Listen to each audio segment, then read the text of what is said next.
ఇప్పుడు ఎమ్మెల్యే గారు చనిపోయారు కదా గోపీనాథ్ గారు. ఎట్లున్నాయి పరిస్థితి? అంటే అర్థం కాలేదు. సిచ్యువేషన్ ఎట్లున్నది ఇప్పుడు అంటే కాంగ్రెస్? గోపీనాథ్ అయితే బాగానే ఉండే. మంచిగా ఏం చేశాడు మీకు డెవలప్మెంట్? తిరిగి అందుబాటులో ఉండేవాడు ఎప్పటికీ? అందరికీ మంచిగానే చేసిండు. మంచిగానే ఉండే మనిషి. ఎమ్మెల్యే అంటే మంచిగానే ఉండే.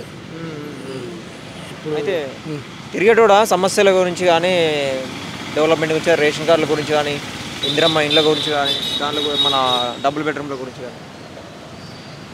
కానీ ఆయన ఏంటంటే ఎక్కువ ఇక్కడ తిరిగేటో ఆయన కాదు, కానీ ఎవరికి ఇబ్బంది పెట్టలేదు మనుషులకు.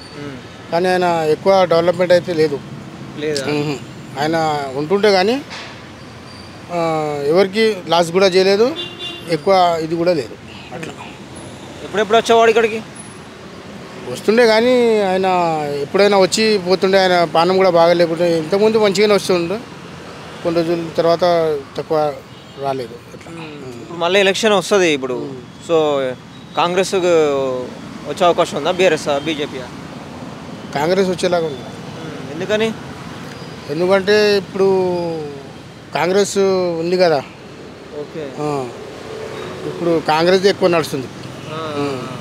నవీన్ యాదవ్ పేరు వినిపిస్తాం. తెలుసా మీకు నవీన్ యాదవ్ పేరు? తెలుసు. తిరుగుతూ ఉంటాడా మీ దగ్గరికి?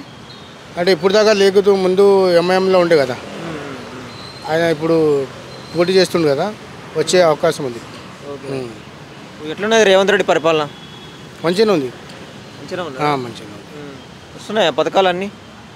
అంటే మెల్లమెల్ల 2-3 పథకాలు ఇచ్చిండు కదా ఇప్పుడు దాకా. టైం పడుతుంది వస్తుంది. ఇంకా టైం పడుతుంది. కొత్త రేషన్ కార్డులు అప్లై చేశారా? అప్లై చేసారు చాలా మంది. ఇప్పుడు దాకా అయితే రాలేదు.